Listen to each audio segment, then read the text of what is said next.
नमस्कार मित्रांनो, तुला शिकवीन चांगला धडा 1 सप्टेंबर भागामध्ये अक्षरवंती अधिपती, तुम्ही बाबांबद्दल असं काय बोलताय? अधिपती बोलतो, त्या चारुहास सूर्यवंशीला मी चांगलाच ओळखून आहे. अहो, आमच्या आईसाहेब होत्या ना, हा माणूस धड कधी बोलला नाही. आणि त्या चारुलताबाई आहे ना, त्यांना तुम्ही समजून सांगा. त्या माणसापासून तुम्ही लांबच राहा. त्या माणसाला बाईची जरा बी इज्जत नाही आहे. अहो, माणूस म्हणून घ्यायच्या लायकीचा नाही आहे तो. अक्षरवंती अधिपती, अहो कसं बोलताय तुम्ही? अहो, ते नवरा बायको आहेत, याचं तरी भान ठेवा. अधिपती म्हणतो, नवरा बायको कधी काळी लग्न झालं आणि म्हणे नवरा बायको. अहो, तो माणूस विसरला पण असेल, त्याची ती बायको आहे. आणि तुम्ही चालल्या त्यांचं नातं जुळवायला. ते अधिपती, तुम्ही बाबांना एवढं वाईट नका समजू. अहो, भुवनेश्वरी मॅडमने आपल्याला बाहेर जायला सांगितलं होतं. ते हेच बाबा होते जे आपली काळजी करायचे. आपण कुठे राहतो, कुठे खातो याची चौकशी करायचे. आणि तुम्ही त्यांना नाव ठेवताय. अधिपती म्हणतो, तुम्ही काही सांगू नका. तुमचे अजिबात मला आवडत नाही. ज्या माणसाने आमच्या आईसाहेबाला त्रास दिला त्या माणसाविषयी आमच्या मनामध्ये वट्ट किंमत नाही. अक्षरवंती अधिपती, त्यांचं नातं जुळत नाही, मला त्रास होतोय. तो मासरीबाई, तुम्हाला त्रास होतो ना, त्याचा मला त्रास होतो. तुम्ही त्यांच्यामध्ये काय दुरावा आहे तेच कळत नाही. पण मला तो घालवायचा आणि मी प्रयत्न करणार. आणि तुम्ही किती म्हटला ना, आईबाबांचा विषय मी नाही सोडणार. तो म्हणजे तुम्ही स्वतःचं डोसकं फोडून घ्यायचंच ठरवलं तर असं का करता हो? तुम्ही स्वतः बघितलं चारुहास सूर्यवंशीला आमच्या आईसाहेबांसोबत वागताना. अक्षरवंती अधिपती, त्याला कारण होतं ना. अहो, बाबांचं आणि आईचं आणि बाबांचं आणि भुवनेश्वरी मॅडमचं ह्या नात्यामध्ये फरक आहे ना, खूप मोठा फरक आहे. तुम्हाला पण माहिती आहे. आणि बाबांसारखंच आईंना पण वाटतं त्यांच्याबद्दल. अशी कुठली तरी गोष्ट आहे जी त्यांना एकत्र येऊ देत नाही आहे. कदाचित ती एवढी वर्ष लांब असल्यामुळे एकत्र यायला उशीर होतोय. पण मी नाही प्रयत्न सोडणार. मी त्यांना एकत्र आणणारच. मला हे घर हसतं खेळतं बघायचे. दुर्गी बेडावरच असते तेवढं चंची मोबाईल बघत येते. दुर्गी म्हणते, ए चंचे, कुठं थोबाडवर करून निघालीस ग? रात्र झाली, मोबाईल बंद कर. ती आता ओढायला लागते. चंची तिला बोट करते आणि म्हणते, महत्त्वाचं काम चाललंय माझं. दुर्गी म्हणते, अगं कसलं महत्त्वाचं? आपण तर महत्त्वाचं काम केलं. त्यांच्यामध्ये भांडण लावून नामानिराळे झालो. मला आता शांत झोप लागणार बघ. चंची म्हणते, मम्मी मला ऑनलाईन शॉपिंग करायची. आता नवरात्र येतं की नाही, मला दांडिया खेळायच्यात. आणि 9 दिवसाचे 9 कलर पाहिजेत की नाही तेच घेते मी. दुर्गे म्हणते, हॉलिवूडची शानी, झाडाला लागतात का गं पैसे?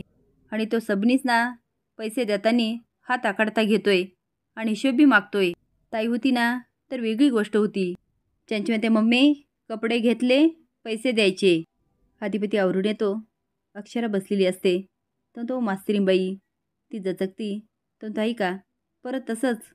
मागाशी मी आलो तेव्हा पण तुमची तंद्री लागली होती. आता पण शांत शांत बसलात. तुम्ही रागवलेत का आमच्यावर? अक्षरा म्हणते, तुमच्यावर कशाला रागवेल?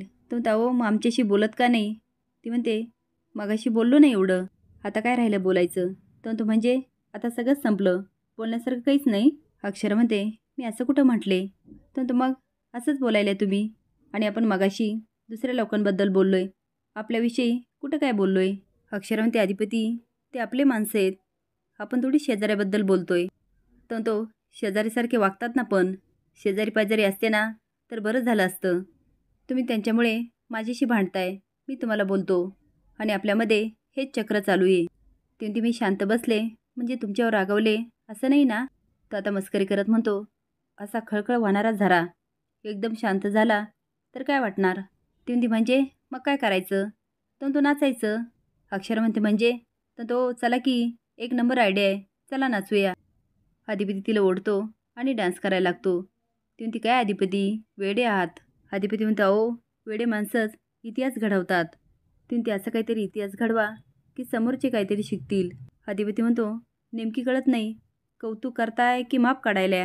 ती म्हणते, मी काय तुमची मापं काढणार, मला साधी गोष्ट जमत नाही. तो मास्तरीबाई, तुमचं कसं असतं माहिती आहे का? तुम्ही लगेच खचून जाताय. एखादी गोष्ट एवढी करायला जाता, त्याच्यात जीव गुंतवता आणि जरा कुठे अपयश आलं की नाराज होता. हे काय आम्हाला आवडत नाही बघा. अक्षरा म्हणते, म्हणजे मी सतत तुम्हाला आनंदी हसत राहायला हवी ना?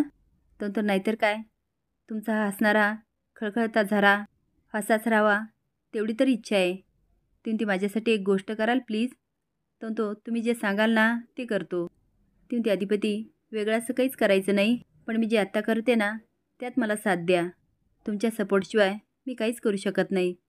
अधिपती हसत म्हणतो, इथे आम्ही तुमचे इमोशन सांभाळायला गेलो आणि असं करताय व्हय? नवऱ्याला बरोबर कसं खंडीत गाठायचं हे बायकोला बरोबर कळतं बरं का. अक्षर म्हणते, म्हणजे तुम्हाला पडतंय मी जे काय म्हणते ते? तो तुमची कुठली गोष्ट पटली नाही असं कधी झालंय व्हय?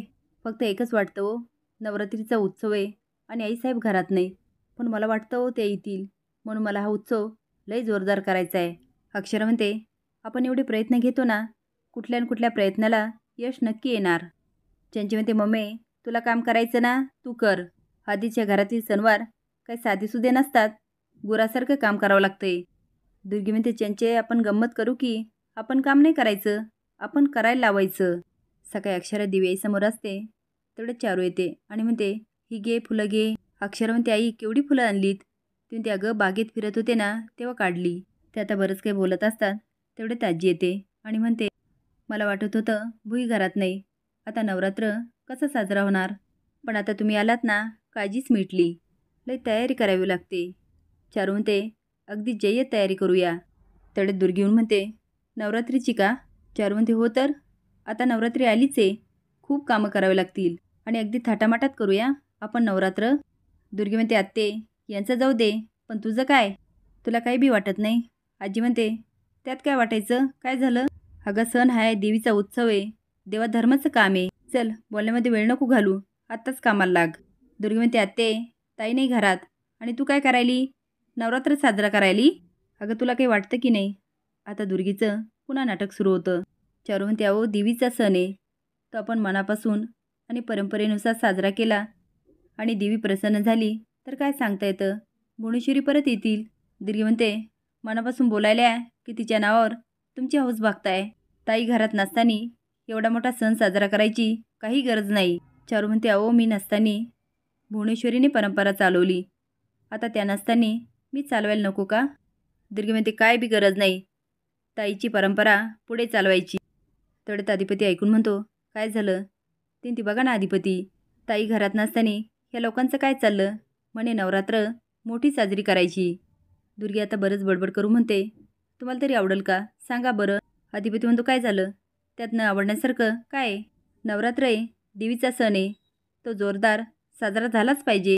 मास्तरीबाई जे काय सामान असेल ना त्याची लिस्ट पाठवा, मी ओंक्याकडून सगळंच पाठवून देतो आणि आता हा विषय बंद करा, बस झालं.